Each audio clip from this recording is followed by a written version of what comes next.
Prince Harry's unflattering descriptions of palace aides in his hit memoir Spare could undermine his denials of bullying allegations lodged by former staff, a new episode of Newsweek's The Royal Report podcast has heard.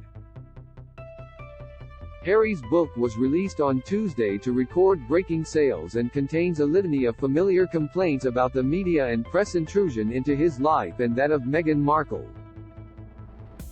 It also contains a number of deeply intimate revelations about the royal's life and those of his close family members, as well as detailing private conversations and text messages that may prove damaging to the royal family, including an account of a physical attack by Prince William in 2019. Harry also takes aim at palace aides and staff members he feels wronged him over the years.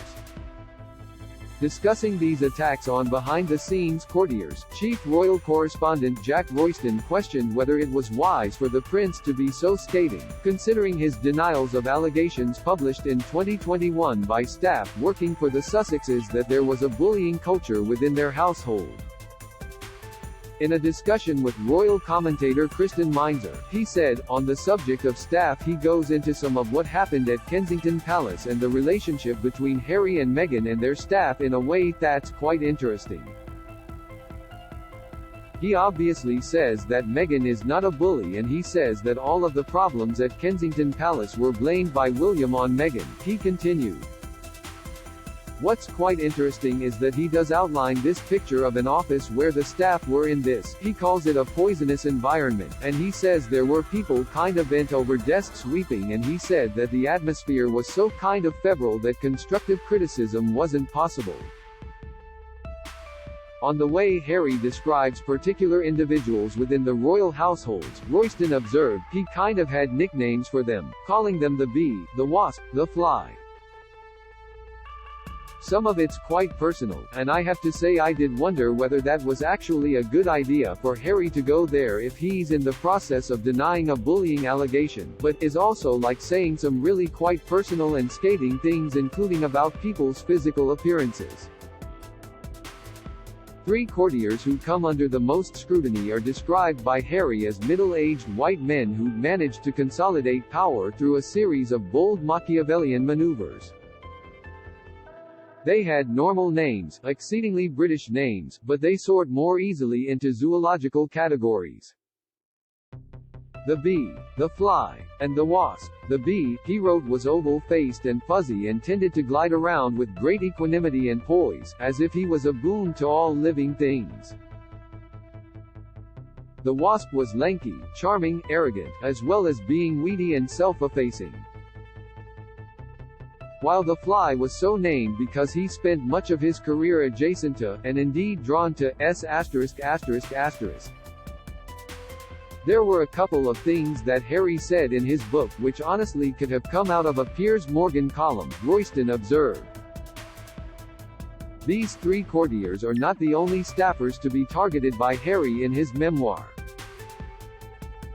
Queen Elizabeth II's closest aide and friend, Angela Kelly, comes under fire. The prince describes Kelly, who he is reported to have had a falling out with over the tiara Meghan wore on her wedding day, as a troublemaker and obstructive. In one chapter, he accuses Kelly of being the source of palace leaks, writing, among the many services she performed for Granny, she was said to be skilled at planting stories. So far, Buckingham Palace and Kensington Palace have adopted a no-comment strategy about Spare and the claims made within it. In 2021, when the bullying allegations were made against Meghan by former staff members, Buckingham Palace announced that a review would take place.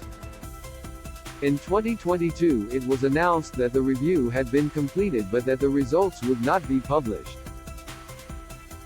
In Spare, Harry addresses the allegations, subsequently writing that he and Meghan compiled a dossier in defense of their actions which was sent to the palace. The claims, he said, were so shocking, so egregious, that even after Meg and I demolished their lie with a 25-page, evidence-filled report to Human Resources, I was going to have trouble simply shrugging that one off. At the time of the allegations, representatives for the Sussexes said that it was part of a calculated smear campaign against the Duchess. James Crawford Smith is Newsweek's royal reporter based in London. You can find him on Twitter at @JR Crawford Smith and read his stories on Newsweek's The Royals Facebook page. Do you have a question about King Charles III, William and Kate, Meghan and Harry, or their family that you would like our experienced royal correspondents to answer? Email royals@newsweek.com. We'd love to hear from you.